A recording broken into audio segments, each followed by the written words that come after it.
Francis അസിസിയെക്കുറിച്ചുള്ളൊരു നോവലുണ്ട്. സെമിനാരി പഠിക്കുമ്പോൾ വായിച്ചാണ്. അതുകൊണ്ട് തന്നെ ആ നോവലിൻ്റെ പേരൊന്നും ഓർക്കുന്നില്ല, പക്ഷേ ആ ഒരു സംഭവം ഓർക്കുന്നുണ്ട്. പാതിരാ കുർബാന.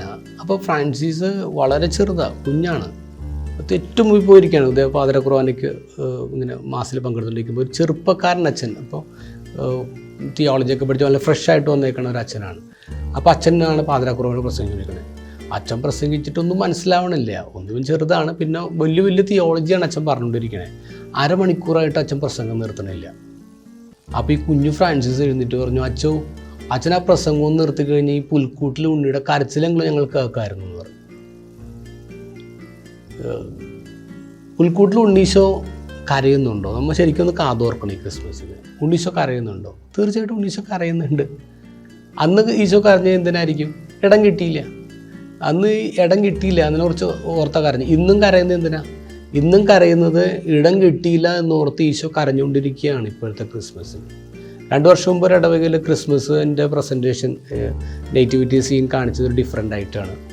അതിൽ കുഞ്ഞു പിറന്നു കഴിഞ്ഞപ്പോഴേക്കും പല ആൾക്കാരും ഇങ്ങനെ കാണാൻ വരുന്നത്. ഇപ്പോൾ ആദ്യം കാണാൻ വരുന്നത് ആട്ടിടയന്മാർ, പൂജരാജക്കന്മാരെ കാണാൻ വരുന്നു. പിന്നെ കാണാൻ വരുന്നത് ഒരു പൊളിറ്റീഷ്യൻ കയറി വരുന്നു, ഒരു അതിഥി തൊഴിലാളി കയറി വരുന്നു, സാധനങ്ങൾ കുപ്പത്തൊട്ടിൽ നിന്ന് പെറുക്കുന്നൊരു മനുഷ്യൻ കയറി വരുന്നു, ഒരു ഫ്രീക്കായുള്ള ഒരാൾ കയറി വരുന്നു, ഒരു ട്രാൻസ്ജെൻഡർ കയറി വരുന്നു, സെക്സ് വർക്കർ കയറി വരുന്നു. ഇവരൊക്കെ ഇങ്ങനെ കയറി വന്ന് കുഞ്ഞുങ്ങളൊക്കെ എടുക്കുന്നുണ്ട്. പല ഫ്രീക്കായിട്ടുള്ള പയ്യനാണെങ്കിൽ അവനിങ്ങനെ മാറി അവൻ്റെ അടുത്ത് വന്നിട്ട് കുഞ്ഞിനെ അവൻ്റെ കൈ കൊടുക്കുന്നുണ്ട്. അപ്പോൾ അവൻ ചോദിക്കുന്നത് എനിക്ക് എടുക്കാമോ എന്നുള്ള രീതിയിൽ അവൻ നോക്കുന്നത്. അപ്പോൾ കുഞ്ഞിനെ അവൻ്റെ കൈ കൊടുക്കുന്നു, അവനെടുത്ത് കിസ് ചെയ്യുന്നു. അങ്ങനെ എല്ലാവരും കൂടി കയറി നിൽക്കുന്നൊരു സീൻ.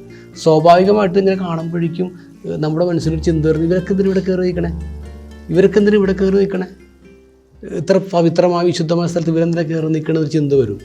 അപ്പം മറുചോദ്യമുണ്ട്, അവരല്ല അവിടെ കയറി നിൽക്കേണ്ടത്. ഓരോ ക്രിസ്മസിന് നമ്മൾ ചിന്തിക്കണം, പുൽക്കൂട്ടിൽ ആർക്ക് ഇടം കിട്ടിയത്?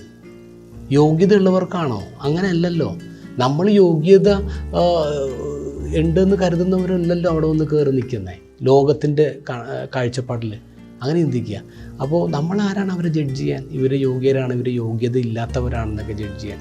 ക്രിസ്മസ് എന്ന് പറഞ്ഞത് ഈശോ ഒരിക്കലും ജഡ്ജ്മെൻറ്റ് നടത്താത്തൊരിടമാണ്. ദൈവം ഒരു ജഡ്ജ്മെൻറ്റ് നടത്താത്തൊരിടമാണ്. അങ്ങനെ ആരും ജഡ്ജ് ചെയ്യാത്തൊരിടമായിട്ട് നമ്മുടെ ക്രിബ് മാറണം, നമ്മുടെ വീട് മാറണം, എല്ലാത്തിനേക്കാളും കൂടുതൽ നമ്മുടെ മനസ്സ് മാറണം.